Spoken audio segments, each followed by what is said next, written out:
Hello guys, नमस्कार, प्रणाम। मैं निर्भय सर आप लोग सभी का हम अपने ऑनलाइन प्लेटफॉर्म एडुफाइवर पे स्वागत करते हैं।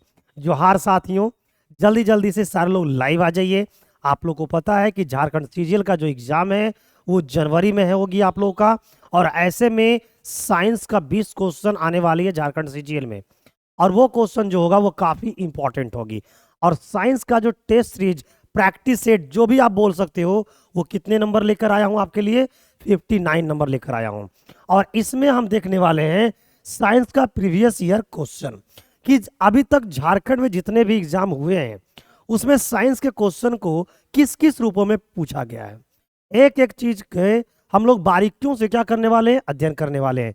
तो ऐसे में ना लेट करो ना वेट करो मेरे जोहार साथी, जल्दी जल्दी से अपने दोस्तों को, अपने चाहने वाले को एक बार जल्दी से लिंक को फॉरवर्ड कर दीजिए। और हम जो है ना वो क्लास मात्र 1 मिनटों में लेना क्या कर देंगे, स्टार्ट कर देंगे। Yes, very good morning all of you guys. Good morning, good morning. जल्दी जल्दी से सारे लोग जुड़ जाइए, है ना। आप लोग को पता है कि आज 28 नवंबर है और 28 नवंबर को बहुत ही बेहतरीन बनाना है। और कैसे? तो साइंस के 20 इंपॉर्टेंट क्वेश्चन को लेकर झारखंड के विभिन्न एग्जामों में पूछा हुआ क्वेश्चन मैं लेकर आज आया हूं आपके पास। चलिए, तो नो लेट नो वेट लेते हैं आज का पहला क्वेश्चन। देखिए आज का पहला क्वेश्चन क्या है मेरे भाई। लिखा है कि अम्ल वर्षा का मुख्य कारण है। आपने सुना होगा acid rain. The main cause of acid rain are. Acid rain का जो मुख्य कारण है वो क्या है?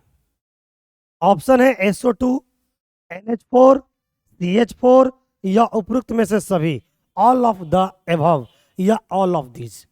क्या आप जानते हैं इसका आंसर? अगर आप जानते हैं तो जल्दी से कमेंट बॉक्स में बताओ कि क्वेश्चन नंबर 1 का राइट आंसर क्या है ना। और ये जो क्वेश्चन है ना वो झारखंड के बहुत सारे एग्जामों में पूछा हुआ है।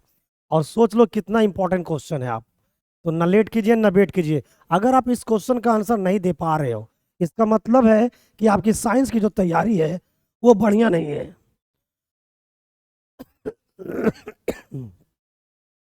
चलिए, नो लेट नो वेट, जल्दी से बताओ what will be the right answer of this question my dear students. चलिए, इसका जो राइट आंसर है वो है क्या है? सल्फर डाइऑक्साइड यानी SO2 है। ठीक है, तो याद रखिएगा कि जो अम्ल वर्षा है ना उसका मुख्य कारण है कौन? SO2 यानी कि सल्फर डाइऑक्साइड। यानी option number A will be the right answer. इस क्वेश्चन का राइट आंसर क्या होगा? ऑप्शन नंबर ए होगा। अब आइए, इससे रिलेटेड आपको बहुत सारी जानकारी अगले स्लाइड में आपको दिखाता हूं। अब देखिए इससे रिलेटेड जानकारियां किस किस प्रकार से आपसे पूछी जा सकती है। ये देखिए क्या जानकारी है। लिखा है कि अम्ल वर्षा का प्रमुख अवयव क्या है? सल्फर डाइऑक्साइड SO2 और नाइट्रोजन ऑक्साइड है। पृथ्वी के वायुमंडल में सल्फर डाइऑक्साइड और नाइट्रोजन के ऑक्साइड जल के साथ क्रिया करके नाइट्रिक अम्ल क्या बनाती है? नाइट्रिक अम्ल। और क्या बनाते हैं? गंधक बनाते हैं। तथा अम्ल वर्षा के रूप में पृथ्वी पर संघनित होकर क्या होते हैं? गिरते हैं। तो इस तरह का अगर डिटेल्स जानकारी सहित अगर आप PDF प्राप्त करना चाहते हैं तो हमारे टेलीग्राम चैनल से अवश्य जुड़े। अब आप जानना चाहोगे कि सर आपका टेलीग्राम चैनल है क्या, क्या उसका नाम है, कैसे हम लोग उस पर ज्वाइन हो सकते हैं? तो आपके लिए मैं आपको बताना चाहता हूं। आपके मोबाइल में टेलीग्राम जरूर होगा, ठीक है। टेलीग्राम को खोलिएगा और सर्च में जाकर, है ना, जो सर्च बार जहां पर सर्च करने का ऑप्शन देता है वहां पर सर्च मारिएगा EDUFIBER, Edufiber online, online hub. जैसे ही इसको सर्च मारिएगा हमारे ये चैनल आपको शो होना क्या हो जाएगा? स्टार्ट हो जाएगा। क्लिक करके ज्वाइन कर लीजिएगा। वहां पर सारे सब्जेक्टों का इसी तरीका का क्वेश्चन, फिर आंसर और फिर डिटेल्स जानकारी के साथ आपको PDF मिलता हुआ नजर आएगा। तो लेट किस बात की, जल्दी से सर्च कीजिए और तुरंत चैनल से जुड़ जाइए ताकि आपको, है ना, 59 नंबर सेट चल रहा है, 58 तक का PDF आपको मिल जाए। तो मेरे दोस्त, इस क्वेश्चन का जो राइट आंसर है वो क्या है? SO2 है। चलिए, अब समय आपकी बर्बादी नहीं करेंगे, अब हम सीधे लेंगे क्वेश्चन नंबर 2। जल्दी से बताइए कि क्वेश्चन नंबर 2 का राइट आंसर क्या है। बर्फ पानी पर तैरती है। आपने ये भी क्वेश्चन देखा होगा और बहुत ही बेहतरीन क्वेश्चन में से एक है। बर्फ पानी पर तैरती है क्योंकि इसका घनत्व क्या होती है, कम होती है, अधिक होती है, शून्य होता है या पानी के समान होता है। यही तो आपसे पूछा है, जानकारी है तो आप दे दो। अगर आप इस क्वेश्चन का जवाब देते हो तो मैं हमेशा की तरह बोलता हूँ कि आपकी तैयारी क्या चल रही है, मस्त चल रही है। अगर नहीं दे पाते हो तो समझ लो कि अभी आपकी तैयारी मस्त नहीं है, आपको पढ़ने की आवश्यकता है। तो पानी से अधिक होता है, पानी से कम होता है, शून्य होता है या पानी के समान होता है। Ice floats on water because its density is more than water, is less than water, is zero, is like water. What will be the right answer of this question, my dear students? Nollet Novet. इस question का right answer है option number B. यानी question number जो 2 आपको दिख रहा है, इसका राइट आंसर है बी नंबर। यानी कि बर्फ पानी पे तो तैरती है, क्यों क्यों तैरती है? क्योंकि उसका जो घनत्व होता है वो पानी से क्या होती है, कम होती है। अब उसी तरीका से आपको नेक्स्ट स्लाइड पे आंसर प्लस में आपको डिटेल्स जानकारी दी गई होगी।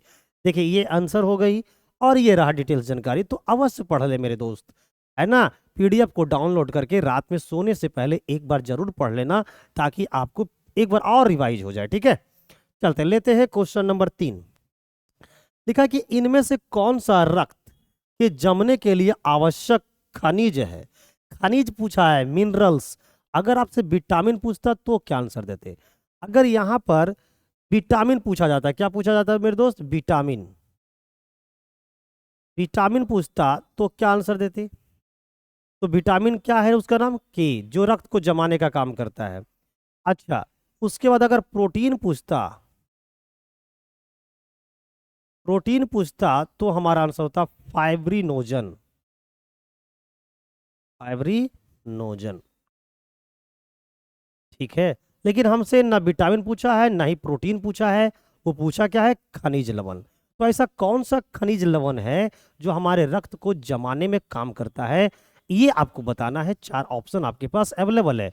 Which of the flowing is a mineral essential for blood clotting. Blood clotting के लिए कौन सी आवश्यक है? पहला ऑप्शन है पोटेशियम, दूसरा है क्लोरीन, तीसरा सोडियम, चौथा कैल्शियम। तो मेरे दोस्त, मेरे जोहार साथी, इस क्वेश्चन का जो राइट आंसर है वो ऑप्शन नंबर डी है। यानी कि 3 नंबर क्वेश्चन का राइट आंसर क्या है? ऑप्शन नंबर डी है। तो आपका राइट आंसर क्या होगा? डी होंगे। जल्दी जल्दी से कमेंट करके बताइए कितने ऐसे हमारे जोहार साथी हैं जिनका राइट आंसर डी है। जल्दी से धनाधन कमेंट कीजिए, नो लेट नो वेट। अब समय वेट करने का नहीं है, आप दे दनादन दे दनादन, प्रैक्टिस सेट जितना लगाओगे आपके लिए उतना बेहतर होगा। एग्जाम जब नियरेस्ट में होती है ना मेरे प्यारे हो दोस्त, तो सेट मारा जाता है, प्रैक्टिस सेट लगाई जाती है ना। तो जितना सेट आप लगा दो, सोच लो कि अगर 1.5 महीने का टाइम है तो 1.5 3, यानी कि कम से कम 450 प्रैक्टिस सेट लगा दो, आपके रिजल्ट कोई नहीं रोक सकता है। तो इसका right answer option number D हो जाएगा।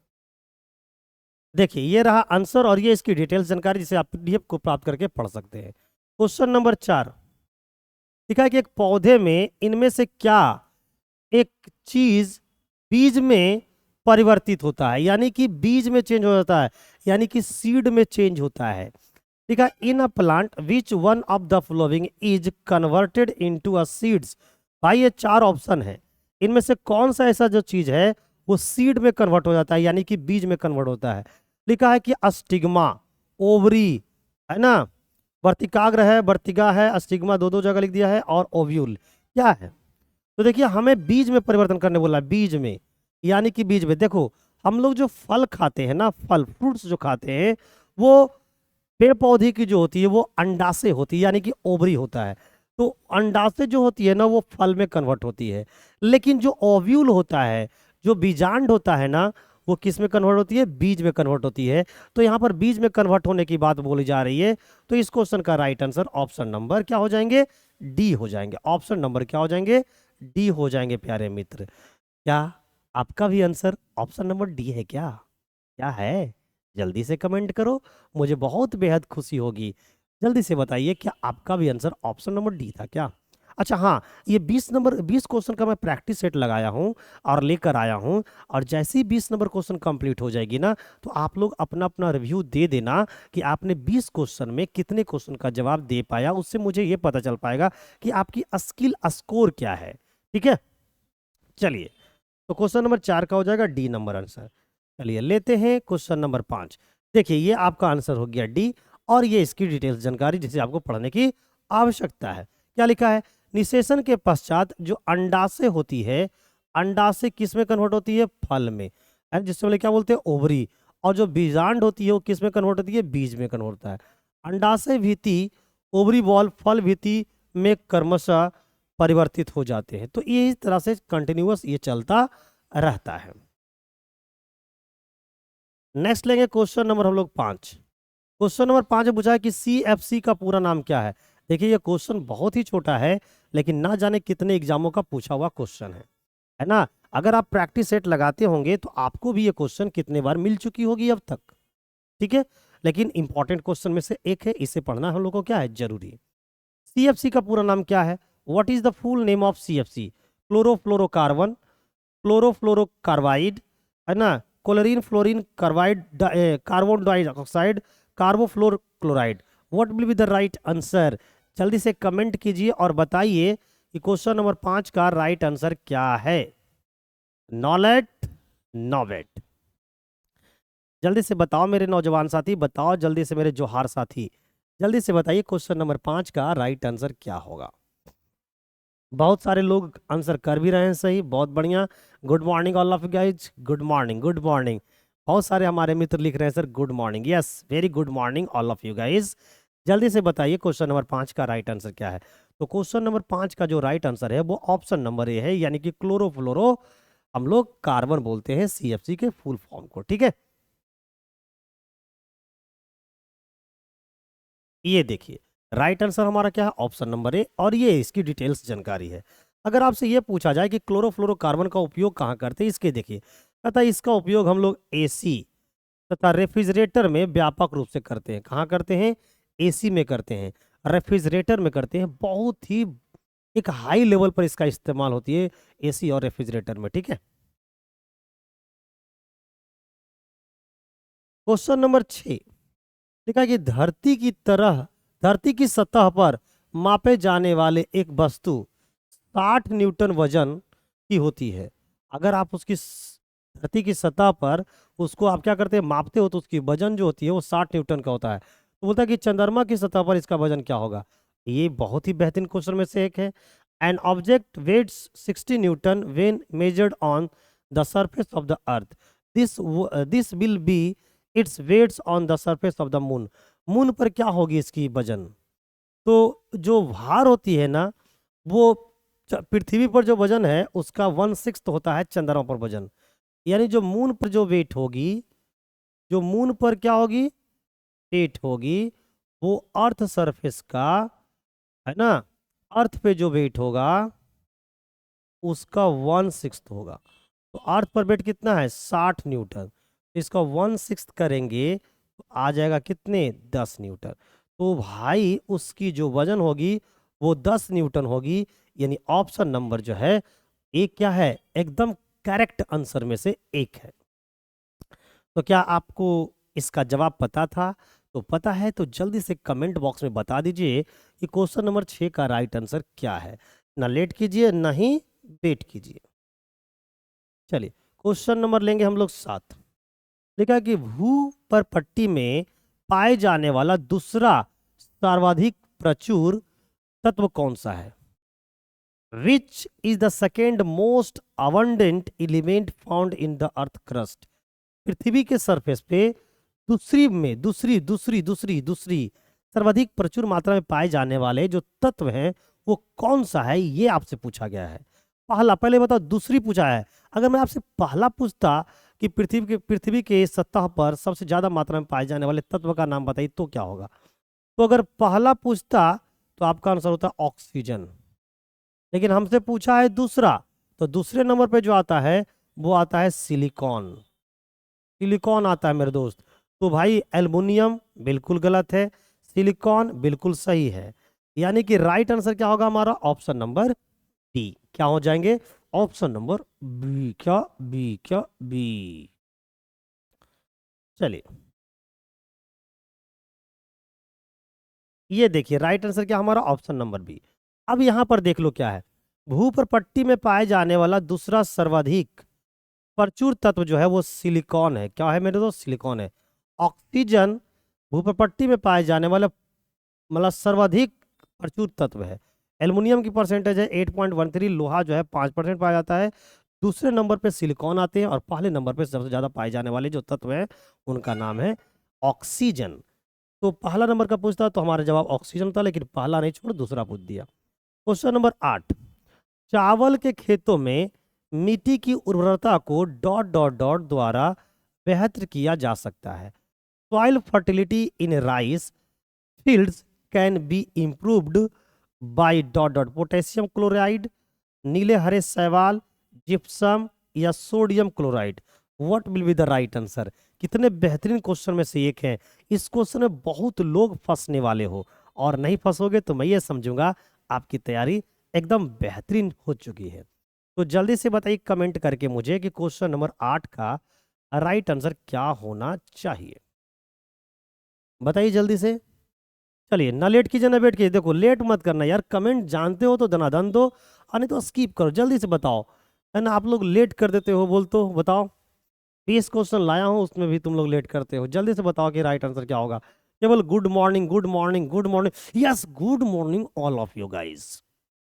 तो राइट आंसर जो है वो ऑप्शन नंबर बी है, यानी कि सॉइल फर्टिलिटी जो चावल के खेतों में मिट्टी की उर्वरता को अच्छे बेहतर तरीके से रखने के लिए नीले हरे शैवाल का इस्तेमाल किया जाता है, यानी कि option number B will be the right answer. ये देखिए, राइट आंसर हमारा ऑप्शन नंबर बी है, और ये रहा उससे रिलेटेड जानकारियां। क्वेश्चन नंबर 9 लिखा है कि ओजोन छिद्र कहाँ स्थित है। लीजिए, ये जो ओजोन में जो छिद्र है जिसकी वजह से यूवी रेज, है ना, कुछ यूवी रेज का कुछ मात्रा हमारे पृथ्वी पर क्या हो रही है, पहुंच रही है, वो कहाँ स्थित है हमसे ये पूछा है। Where is the ozone hole located? कहाँ स्थित है? उत्तरी और दक्षिण ध्रुव के ऊपर में स्थित है, भूमध्य रेखा के ऊपर में स्थित है, औद्योगिक यूरोप के ऊपर में स्थित है, या आर्कटिका के ऊपर में स्थित है? बहुत ही बेहतरीन क्वेश्चन है। इसमें भी तो आप लोग फंसोगे, इसमें भी फंसोगे कि ओजोन जो छिद्र है वो कहाँ स्थित है। कितने बेहतरीन क्वेश्चन लेकर आया हूं आपके लिए, है ना? और बहुत सारे बच्चे कमेंट कर देते हैं कि सर इतना इजी कहाँ से पूछेगा। तो ये हम अपना घर में से क्वेश्चन बना के लाए हैं कि ये पूछा ये क्वेश्चन है ना? बहुत आप जाके इस साल सीजीएल 2023 का पेपर में देख लेना कि साइंस कितने इजी पूछे गए हैं। सीएचएसएल 2023 का देख लेना, एमटीएस 2023 का देख लेना, सीपीओ का देख लेना 2023 का, है ना? अभी दिल्ली पुलिस का एग्जाम चल रही है, देख लो कि साइंस कितने इजी पूछे जा रहे हैं। और आप लोग भाई स्टूडेंट को ऐसा लगता ही नहीं है कि सर ये क्वेश्चन आ सकता है। यार क्वेश्चन वो भी आ सकता है, क्वेश्चन है कि नहीं ये बताओ। तो इसका जो राइट आंसर है ऑप्शन नंबर डी, यानी कि क्वेश्चन नंबर जो 9 है इसका राइट आंसर होगा ऑप्शन नंबर डी।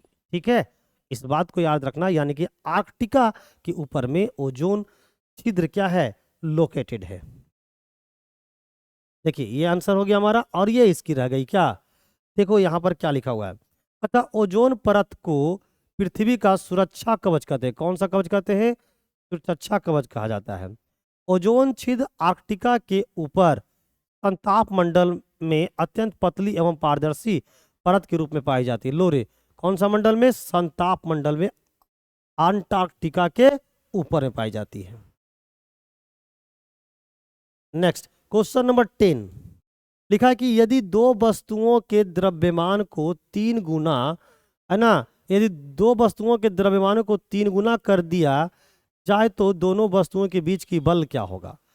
बल क्या होगा? हम लोग जानते हैं कि जो फोर्स होता है वो बल के क्या होते हैं, डायरेक्ट फोर्स जो होता है, बल जो होता है वो मास के क्या होते हैं, डायरेक्टली प्रोपोर्शनल होते हैं। तो भाई दो वस्तुओं के द्रव्यमान को क्या करते हो, 3 गुना करते हो, तो F जो होता है वो क्या होता है, डायरेक्टली प्रोपोर्शनल होगा M1 और M2 का। तो फोर्स जो हो जाएगा वो बराबर कितना हो जाएगा, ये 3 गुना और ये 3 गुना। तो भाई ये हो जाएगा फोर्स जो है वो 9 गुना हो जाएगा पहले वाले का।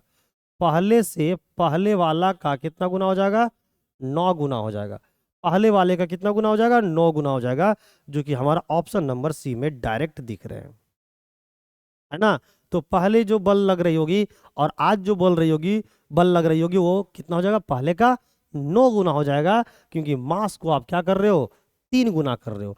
हम लोग को पता है कि अगर दो पिंड है, जैसे एक ये M1 है, और ये क्या है, m2 है। और इन दोनों के बीच की दूरी क्या है, r है। तो यहाँ पर इन दोनों पिंडों के बीच लगने वाला जो फोर्स होता है वो capital G m1 into m2 upon में r स्क्वायर के क्या होते हैं, बराबर होते हैं। यहाँ पर m1 और m2 क्या है, इन दोनों पिंडों के क्या है, मास है। और r क्या है, उनके बीच की दूरी है। और f क्या है, आपको फोर्स है उन दोनों पिंडों का। और g जो है वो ग्रेविटेशनल कांस्टेंट है। कभी कभी आपसे ये पूछा जाता है कि ग्रेविटेशनल कांस्टेंट का मान क्या होता है, तो g का जो वैल्यू होता है वो 6.67 इंटू 10⁻⁻11 न्यूटन मीटर स्क्वायर प्रति किलोग्राम स्क्वायर के बराबर होता है। कभी इसका यूनिट पूछ लिया जाता है, तो अगर जी का यूनिट पूछेगा तो बोलिएगा न्यूटन मीटर स्क्वायर प्रति किलोग्राम स्क्वायर। ठीक है, तो इस तरीके से आप इसको याद कर लीजिए। लेंगे हम लोग क्वेश्चन नंबर 11। ये देखिए, इसका राइट आंसर आपको लगा भी दिया गया है और पीडीएफ भी दे दिया। क्वेश्चन नंबर 11 में क्या आ रहा है कि बायोगैस का प्रमुख हिस्सा होता है। बताइए, the main part of biogas is hydrogen, nitrogen, methane, carbon dioxide. ये भी क्वेश्चन काफी इजी है, लेकिन बहुत सारे ऐसे विद्यार्थी हमारे हैं, हमारे बहुत सारे ऐसे जोहार साथियों हैं जो इनमें भी कहीं ना कहीं फंसने वाला है। इसीलिए तो मैं दिया हूं, इसीलिए तो मैं दिया हूं। जल्दी से बताओ कि क्वेश्चन नंबर 11 का राइट आंसर क्या होगा। बायोगैस का मुख्य अवयव कौन सा है? तो इसका जो राइट आंसर होगा, क्या मैं देखना चाहता हूं कमेंट बॉक्स में कितने हमारे मित्र, कितने हमारे जोहार साथी इस क्वेश्चन का राइट आंसर दे रहे हैं। तो इसका जो राइट आंसर है मेरे दोस्त, ऑप्शन नंबर सी है, यानी कि मीथेन। क्या है मेरे दोस्त? मीथेन। तो मीथेन जो है वो बायोगैस का महत्वपूर्ण एक प्रमुख क्या है, हिस्सा है। तो ये सब चीजें याद होनी चाहिए आपकी, है ना। और साइंस का हम लोग 100 प्रैक्टिस सेट करेंगे। आज 59 नंबर है ना, अभी 41 प्रैक्टिस सेट और करवाऊंगा, ताकि साइंस का 20 में से 20 हमारे ही सेट से क्या होना चाहिए, आना चाहिए। ऐसी तैयारी आपको करवाऊंगा। चलिए, क्वेश्चन नंबर हम लोग लेंगे 12। Oral polio vaccine, oral polio vaccine dot dot dot के द्वारा विकसित की गई थी। Oral polio vaccine was developed by, किसके द्वारा किया गया था, है ना? Edward Jenner, Alexander Fleming, Albert Sabin, John Salk. जल्दी से बताइए। जो हम लोग पोलियो ड्रॉप पीते हैं ना, उसी को बोलते हैं ओरल पोलियो वैक्सीन, है ना, जो ड्रॉप के रूप में दी जाती है। ठीक है ना। तो वो किसके द्वारा विकसित किया गया था, ये हमसे पूछा जा रहा है, और इसका आंसर आपको तो बिल्कुल आना चाहिए। और झारखंड में पढ़ने वालों की कमी नहीं है, मुझे पूरी उम्मीद है कि आप में से कोई ना कोई इस क्वेश्चन का राइट आंसर देंगे, और वो आ गया है। क्या आ गया है सर? इसका राइट आंसर सी होगा। बिल्कुल, जिन्होंने आंसर दिया है एकदम करेक्ट दिया है आंसर मेरे दोस्त, बिल्कुल सही है। 12 का राइट आंसर क्या होगा? सी होगा। बहुत बढ़िया, जिनकी, है ना, जिनका आंसर सी है उनकी तैयारी तो परफेक्ट बन चुकी है।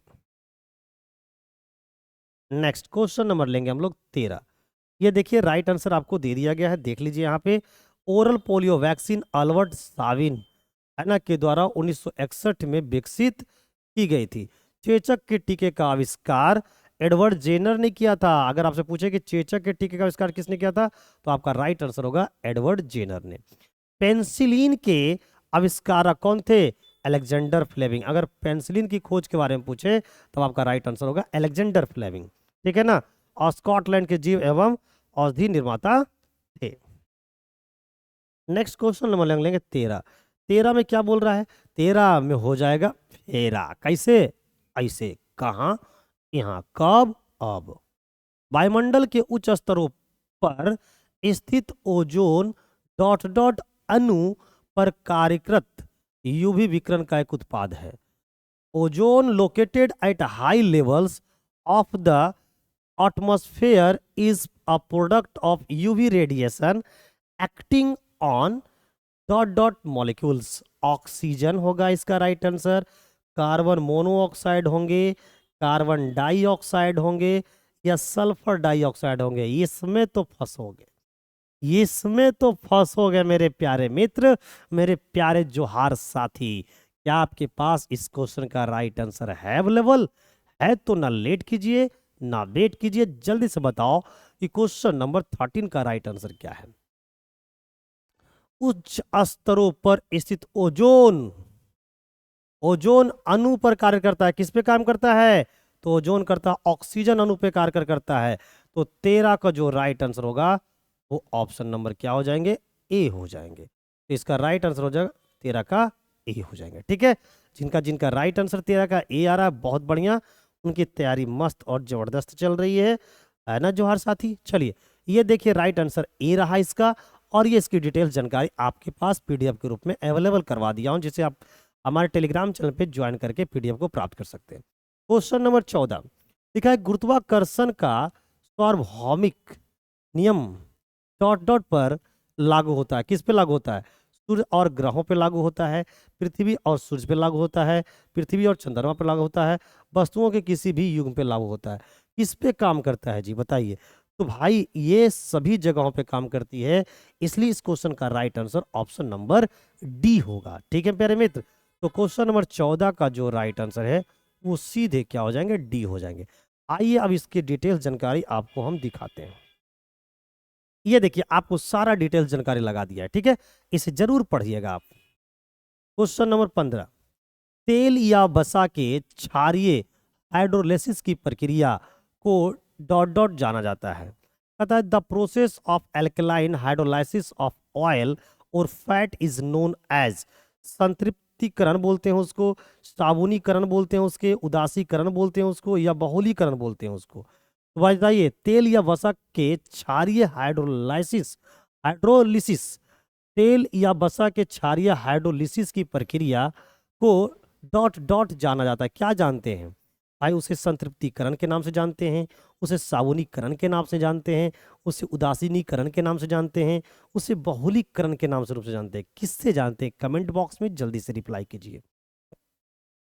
तो जो 15 नंबर आपको क्वेश्चन दिख रहा है ना मेरे साथी, है ना, बहुत ही चतुर और चालाक क्वेश्चन का आंसर होगा। क्या होगा इसका right answer? Option number B. तो जिनका जिनका बी है समझ जाओ उनकी तैयारी एकदम परफेक्ट और मस्त चल रही है। ठीक है, आइए ये देखिए राइट आंसर इसका क्या है? बी है, और इससे रिलेटेड बहुत सारी जानकारियां आपके पास अवेलेबल है। नेक्स्ट क्वेश्चन नंबर 16 कहता है कि दूध से दही बनाने का काम कौन करता है? Who does the work of making curd from milk? विषाणु करता है, कीट करता है, कवक करता है, जीवाणु करता है? इस क्वेश्चन का राइट आंसर तो मुझे लगता है छठा क्लास का बच्चा भी दे देगा। और आप तो कंपटीशन की तैयारी कर रहे हो, आप तो पक्का दोगे। तो पक्का क्या दोगे? इसका right answer option number D, यानी कि जीवाणु का काम होता है कि दूध से दही में कन्वर्ट कर दे। आपने सुना होगा कि दूध फट गई, तो दूध फटने की वजह क्या है? तो दूध फटने की, आपको पता है ना कि दूध में पाए जाने वाली जो कार्बोहाइड्रेट होती है वो लैक्टोज होता है। क्या होता है मेरे दोस्त? लैक्टोज होता है। लेकिन जब यही लैक्टोज अत्यधिक समय तक जब दूध में रहती है तो ये चेंज हो जाती है किसमें? एसिड में, और उस एसिड का नाम होता है लैक्टिक एसिड। और यही लैक्टिक एसिड की वजह से दूध का जो स्वाद होता है वो खट्टा होता है। अगर मैं आपसे ये पूछूं प्यारे मित्र कि दूध को पचाने वाला एंजाइम, दूध को पचाने वाला एंजाइम कौन है? तो दूध को पचाने वाला जो एंजाइम होता है वो रेनिन एंजाइम होता है। और रेनिन बहुत बढ़िया एक एंजाइम है जो दूध को बहुत तेजी से कन्वर्ट करता है किसमें? दही में। अगर आपसे ये पूछा जाए कि दूध से दही में कन्वर्ट करने वाले जीवाणु का क्या नाम है, तब आपको आंसर देना है लैक्टोबैसिलस। लैक्टोबैसिलस एक ऐसी जीवाणु है जो दूध को दही में कन्वर्ट कर देती है। ठीक है, तो ये सारी चीजें आपको जरूर याद रखना चाहिए अगर आप कंपटीशन की एक अच्छी लेवल की तैयारी कर रहे हो। क्वेश्चन नंबर हम लोग लेंगे 17, ग्लोबल वार्मिंग में सबसे अहम योगदान किसका होता है? What is the most important contributor to global warming? Carbon उत्सर्जन का होता है, कृषिगत कार्य का होता है, वनों का विकास के कारण, विनाश के कारण होता है, या इंडस्ट्री के कारण होता है? देखिए ग्लोबल वार्मिंग जो होता है ना, वो मुझे नहीं लगता है कि कृषिगत कार्य के लिए होता है। ठीक है, ग्लोबल वार्मिंग के लिए सबसे जो अहम योगदान होता है वो कार्बन उत्सर्जन का होता है, यानी ऑप्शन नंबर जो ए है ना 17 का, वो राइट आंसर होगा। क्या आपका भी राइट आंसर ए है? अगर ए है तो समझ जाइए कि आपकी तैयारी मस्त है।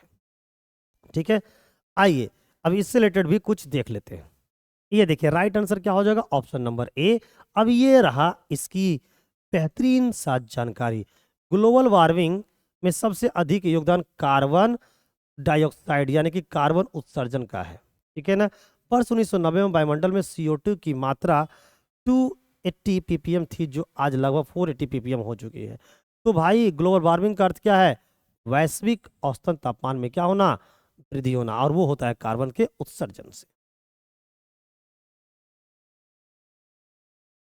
क्वेश्चन नंबर लेंगे हम लोग 18। 18 में बोल रहा है कि यदि किसी गतिमान पिंड की चाल को क्या कर देते हो? दुगनी।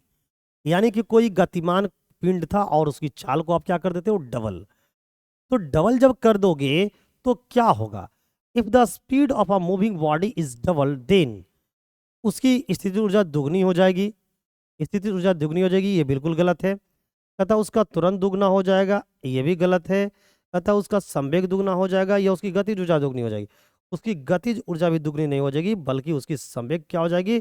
डबल हो जाएगा, क्योंकि संवेग का फॉर्मूला होता है mv। और अगर वेग को डबल करोगे तो संवेग भी क्या हो जाएगा? डबल हो जाएगी, यानी कि दुगनी हो जाएगी। तो इस क्वेश्चन का जो राइट आंसर था मेरे दोस्त 18 का, वो राइट आंसर सी था। ठीक है, नेक्स्ट क्वेश्चन नंबर हम लेंगे 19। 19 बहुत ही बेहतरीन क्वेश्चनों में से एक है। गर्म हवा के गुब्बारों में कौन सी गैस प्रयोग की जाती है? देखिए, गर्म हवा की जो गुब्बारे होती हैं उसके अंदर कौन सी गैस की प्रयोग की जाती है, हमसे वो पूछा जा रहा है। और ये कितनी अच्छी लेवल का क्वेश्चन है वो आपको अभी अंदाजा नहीं होगा, है ना। बहुत लोग इसका आंसर कुछ और भी देने वाले हैं। तो मैं पूछा हूं कि गर्म हवा के गुब्बारों में कौन सी गैस होती है। आपको बताना, which gas is used in hot air balloons? Helium, propane, carbon dioxide, nitrogen. गर्म हवा की क्या है वो? गुब्बारा है। तो गर्म हवा के गुब्बारों में क्या होनी चाहिए आपको बताना है? Helium, propane, carbon dioxide, nitrogen. इसका राइट आंसर है ऑप्शन नंबर बी। यानी 19 का जो राइट आंसर है वो आपका बी हो जाएगा, यानी कि गर्म हवा के गुब्बारों में क्या होती है? प्रोपेन भरी रहती है। क्वेश्चन नंबर 20, ये देखिए डिटेल जानकारी, इसे जरूर पढ़िएगा। क्वेश्चन नंबर 20 बोल रहा है कि मानव शरीर की सबसे मजबूत हड्डी कौन सी है? यहां पर सबसे मजबूत हड्डी पूछा है। मैं आपसे पूछता हूं कि मानव शरीर की सबसे लंबी हड्डी कौन सी है और सबसे छोटी हड्डी कौन सी है? ठीक है, ये दो क्वेश्चन आपका जवाब कमेंट बॉक्स में आप जरूर देना। विच is the strongest bone in the human body? Ankle वाली होती है, स्किन पिंडली वाली होती है, या मेरुदंड वाली होती है, या जांग की हड्डी होती है? अच्छा, और ये भी बताना कि जांग की हड्डी का नाम क्या है। कमेंट जरूर करना, अगर आप तैयारी कर रहे हो मन से तब जरूर करना। तो मानव शरीर की जो सबसे मजबूत हड्डी होती है उसका नाम क्या है? तो भाई उसका नाम होता है जांग की हड्डी। जांग की हड्डी नाम होती है, यानी ऑप्शन नंबर जो डी है ना, 20 का जो राइट आंसर है वो ऑप्शन नंबर डी है। उसे जांग की हड्डी कहते हैं। और लकी रियल में उसका नाम क्या है? फीमर। क्या है मेरे दोस्त? फीमर। ये फीमर नाम की एक हड्डी पाई जाती है हमारे जांघों में, जो सबसे मजबूत और सबसे बड़ी हड्डी होती है। तो इसका जो राइट आंसर है वो ऑप्शन नंबर क्या हो जाएगा? डी हो जाएगा। अब आपको एक क्वेश्चन कमेंट बॉक्स में और बतानी है कि हड्डियों का स्टडी करना क्या कहलाता है, और हड्डियों में पाए जाने वाली प्रोटीन का क्या नाम है, और हड्डियों की कोशिका को क्या कहा जाता है। इतने क्वेश्चन मैंने दाग दिया है आपसे, कमेंट करके जरूर बताना, एक एक करके जरूर बताना। तो अब मैं बताता हूं आपको, सुनते जाना। अगर हड्डियों में पाए जाने वाली मिनरल्स बोले तो कैल्शियम होता है, फास्फोरस होता है, और अगर विटामिन बोले तो विटामिन डी होता है। ठीक है, अब हड्डियों में दो बीमारियां कॉमन है। एक होता है रिकेट्स, है ना, जो रिकेट्स होती है, और एक होती है आपका आपको ये ऑस्टियोमलेशिया, स्कर्वी, है ना। तो ये ऑस्टियोमलेशिया भी एक बीमारी है जो हड्डियों में होता है, स्कर्वी भी एक बीमारी है जो हमारा स्किन से रिलेटेड है, रिकेट्स हड्डियों से रिलेटेड है। तो भाई ये बीमारियां हैं। तो आपको बताना है कि विटामिन डी की कमी से कौन सी बीमारी होती है? रिकेट्स होती है। ठीक है ना। स्कर्वी किसकी वजह से होता है? विटामिन सी की कमी से होती है। और जो मैंने बताया ऑस्टियोपोरोसिस या ऑस्टियोमलेशिया भी विटामिन डी की कमी के कारण होता है। कैल्शियम के कारण भी ऑस्टियोमलेशिया, ऑस्टियोपोरोसिस और हमारा रिकेट्स होती है। तो भाई बहुत सारी बीमारियां हैं। और हड्डियों में पाए जाने वाली जो प्रोटीन होती है वो ओसिन प्रोटीन होता है, ठीक है। तो 20 क्वेश्चन की जो ये टेस्ट सीरीज थी, 20 क्वेश्चन का जो ये सेट लेके आया था मेरे दोस्त, ये तो खत्म हो गई है। अब आपको जल्दी जल्दी से कमेंट करके ये बताना है कि आपने 20 क्वेश्चनों के इस प्रैक्टिस सेट में आपका स्कोर क्या रहा, आपने 20 प्रश्नों में से कितने प्रश्नों का उत्तर सही दे पाया है। जल्दी से कमेंट करके मुझे बताओ, नो लेट नो बेट। 20 में से आपने कितने सही कर पाया।